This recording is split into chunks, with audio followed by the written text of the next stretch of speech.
Welcome to the Fairy Frequency channel.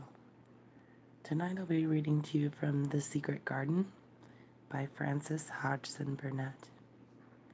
If you've missed any of the previous chapters to this wonderful classic book, you can find them in our original playlist titled The Secret Garden. Tonight we are on chapter 20.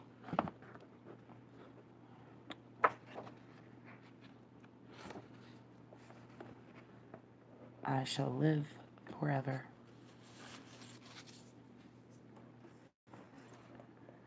But they were obliged to wait more than a week because first there came some very windy days, and then Colin was threatened with a cold, which two things happening one after the other would no doubt have thrown him into a rage, but that there was so much careful and mysterious planning to do, and almost every day Dickon came in, if only for a few minutes, to talk about what was happening on the moor and in the lanes and hedges and the borders of streams.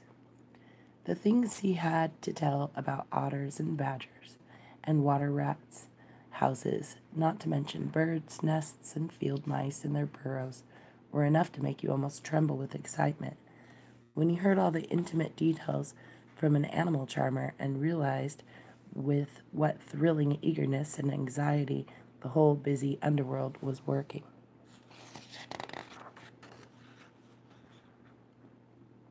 "They're same as us," said Dickon, "only they have to build their homes every year, and it keeps 'em so busy they fair scuffle to get 'em done." The most absorbing thing, however, was the preparations to be made before Colin could be transported with sufficient secrecy to the garden. No one must see the chair carriage, and said Dickon and Mary, after they turned a certain corner of the shrubbery and entered upon the walk outside the ivied walls. As each day passed, Colin had become more and more fixed in his feelings that the mystery surrounding the garden was one of its greatest charms. Nothing must spoil that.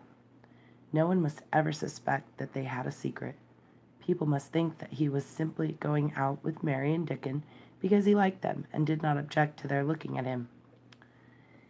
They had long and quite delightful talks about their route. They would go up this path and down that one, and cross the other, and go round among the fountain flower beds as if they were looking at the bedding out plants. The head gardener, Mr. Roach, had been having arranged that would seem such a rational thing to do that no one would think it at all mysterious. They would turn into the shrubbery walks and lose themselves until they came to the long walls. It was almost as serious and elaborately thought out as the plans of march made by great generals in times of war. Rumors of the new and curious thing which were occurring in the invalid's apartment had of course filtered through the servants' hall into the stable yards and out among the gardeners. But notwithstanding this, Mr. Roach was startled one day when he received orders from Master Colin's room to the effect that he must report himself in the apartment no outsider had ever seen, as the invalid himself desired to speak to him. "Well, well," he said to himself as he hurriedly changed his coat, "what's to do now? His Royal Highness, that wasn't to be looked at, calling up a man he's never set eyes on." Mr. Roach was not without curiosity. He had never caught even a glimpse of the boy, and had heard a dozen exaggerated stories about his uncanny looks and ways and his insane tempers. The thing he had heard oftenest was that he might die at any moment, and there had been numerous fanciful descriptions of a humped back and helpless limbs given by people who had never seen him. "Things are changing in this house, Mr. Roach," said Mrs. Medlock, as she led him up the back staircase to the corridor on to which opened the hitherto mysterious chamber. Let's hope they're changing for the better, Mrs. Medlock," he answered. "They couldn't well change for the worse," she continued. "And queer as it all is, there's them as finds their duties made a lot easier to stand up under. Don't you be surprised, Mr. Roach, if you find yourself in the middle of a menagerie and Martha Sourboys, Dickon, more at home than you or me could ever be. There really was a sort of magic about Dickon, as Mary always privately believed.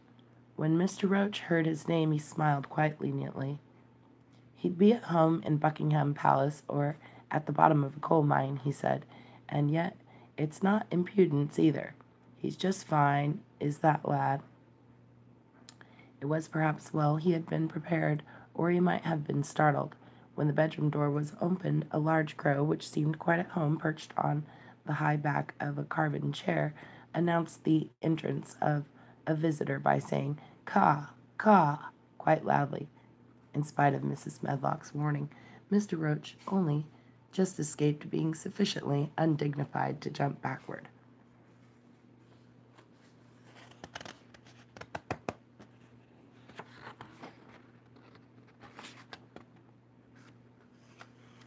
The young Rajah was neither in bed nor on his sofa. He was sitting in an armchair, and a young lamb was standing by him, shaking its tail in feeding lamb fashion as Dickon knelt, giving it milk from its bottle. A squirrel was perched on Dickon's bent back, attentively nibbling a nut. The little girl from India was sitting on a big footstool, looking on. "Here is Mr. Roach, Master Colin," said Mrs. Medlock. The young Rajah turned and looked his servitor over. At least that was what the head gardener felt happened. "Oh, you are Roach, are you?" he said. "I sent for you to give you some very important orders." "Very good, sir," answered Roach, wondering if he was to receive instructions to fell all the oaks in the park or to transform the orchards into water gardens. "I'm going out in my chair this afternoon," said Colin. "If the fresh air agrees with me, I may go out every day. When I go, none of the gardeners are to be anywhere near the long walk by the garden walls. No one is to be there. I shall go out about 2 o'clock, and everyone must keep away until I send word that they may go back to their work." "Very good, sir," replied Mr. Roach, much relieved to hear that the oaks might remain and that the orchards were safe. "Mary," said Colin, turning to her, "what is that thing that you say in India when you have finished talking and want people to go?" "You say, 'You have my permission to go,'" answered Mary. The Rajah waved his hand. "You have my permission to go, Roach," he said. "But remember, this is very important." "Caw, caw," remarked the crow, hoarsely, but not impolitely. "Very good, sir. Thank you, sir," said Mr. Roach, and Mrs. Medlock took him out of the room. Outside, in the corridor, being a rather good-natured man, he smiled until he almost laughed. "My word," he said, "he's got a fine lordly way with him, hasn't he? You'd think he was a whole royal family rolled into one, prince consort and all." "Eh," protested Mrs. Medlock, "we've had to let him trample all over every one of us, ever since he had feet, and he thinks that's what folks were born for." "Perhaps he'll grow out of it, if he lives," suggested Mr. Roach. "Well, there's one thing pretty sure," said Mrs. Medlock. "If he does live, and that Indian child stays here, I'll warrant she teaches him that the whole orange does not belong to him, as Susan Sowerby says, and he'll be likely to find out the size of his own quarter." Inside the room, Colin was leaning back on his cushions. "It's all safe now," he said, "and this afternoon I shall see it. This afternoon I shall be in it." Dickon went back to the garden with his creatures, and Mary stayed with Colin. She did not think he looked tired, but he was very quiet. Before their lunch came, and he was quiet while they were eating it. She wondered why, and asked him about it. "What big eyes you've got, Colin," she said, "when you are thinking they get as big as saucers. What are you thinking about now?" "I can't help thinking about what it will look like," he answered. "The garden?" asked Mary. "The springtime," he said. "I was thinking that I've really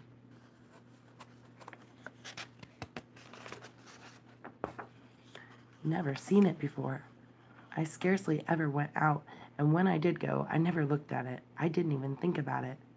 "I never saw it in India because there wasn't any," said Mary. Shut in and morbid as his life had been, Colin had more imagined that she had, and at least he had, spent a good deal of time looking at wonderful books and pictures. That morning when you ran in and said, it's come, you made me feel quite queer. It sounded as if things were coming with great procession, and big bursts and wafts of music. I've a picture like it in one of my books. Crowds of lovely people and children with garlands and branches with blossoms on them, everyone laughing and dancing and crowding and playing on pipes. That was why I said, perhaps we shall hear golden trumpets, and told you to throw 'em in the window.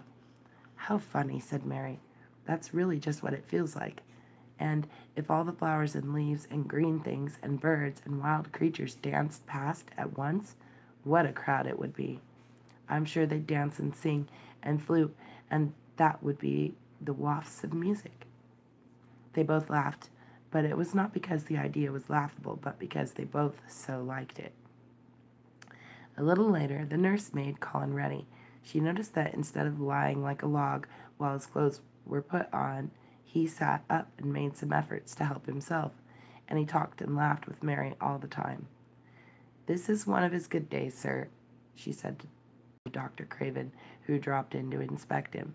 He's in such good spirits that it makes him stronger. I'll call in again later in the afternoon after he has come in, said Dr. Craven.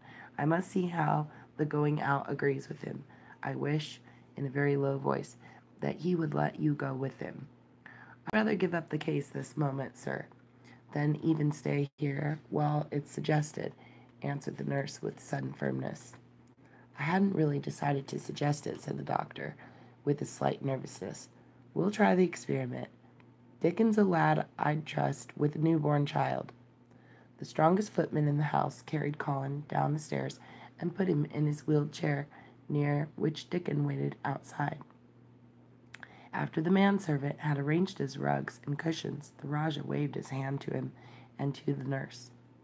You have my permission to go, he said, and they both disappeared quickly, and it must be confessed, giggled when they were safely inside the house. Dickon began to push the wheeled chair slowly and steadily. Mistress Mary walked beside it, and calling back and lifted his face to the sky. The arch of it looked very high, and the small snowy clouds seemed like white birds floating on outspread wings below its crystal blueness. The wind swept in soft big breaths down from the moor and was strange with a wild, clear-scented sweetness. Colin kept lifting his thin chest to draw it in, and his big eyes looked as if it were they which was listening instead of his ears. There are so many sounds of singing and humming and calling out, he said. What is that scent the puffs of wind bring? It's gorse on the moor that's opening out, answered Dickon. The bees are at it wonderful today. Not a human creature was to be caught sight of in the paths they took. In fact, every gardener or gardener's lad had been witched away. But they wound in and out among the shrubbery and out and around the fountain beds, following their carefully planned route for the mere mysterious pleasure of it. But when at last they turned into the long walk by the ivied walls, the excited sense of an approaching thrill made them, for some curious reason they could not have explained, begin to speak in whispers. This is it, breathed Mary. This is where I used to walk up and down and wonder and wonder. Is it? Cried Colin, and his eyes began to search the ivy with eager curiousness. But I can see nothing, he whispered. There is no door. That's what I thought, said Mary. Then there was a lovely, breathless silence, and the chair wheeled on. That is the garden where Ben Weatherstaff works, said Mary. It is, said Colin. A few yards more, and Mary whispered again. This is where the robin flew over the wall, she said. Is it? Cried Colin. Oh, I wish he'd come again.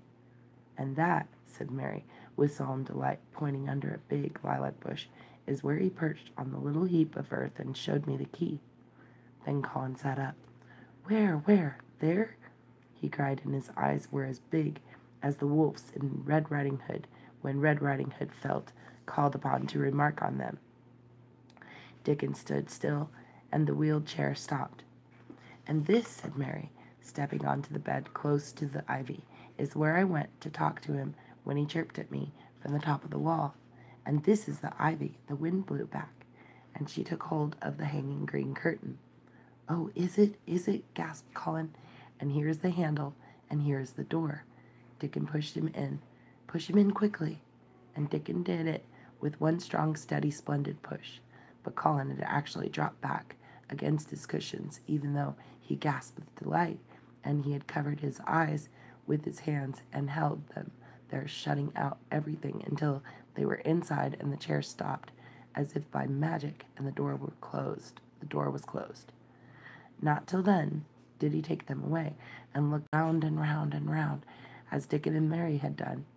And over walls and earth and trees and swinging sprays and tendrils, the fair green veil of tender little leaves had crept, and in the grass under the trees, and the gray urns in the alcoves, and here and there and everywhere were touches and splashes of gold and purple and white, and the trees were showing pink and snow above his head, and there were fluttering of wings and faint sweet pipes and humming and scents, and the sun fell warm upon his face like a hand with a lovely touch, and in wonder Mary and Dickon stood and stared at him.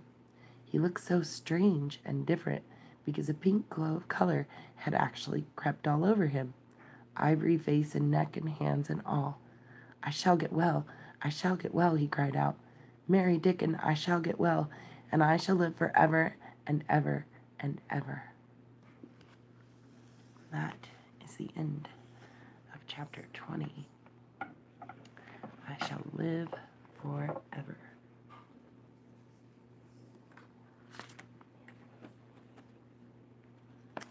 So thank you all for joining us tonight.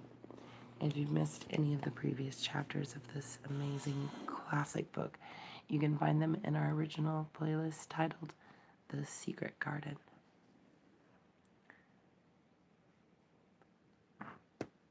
Wishing you all a beautiful evening.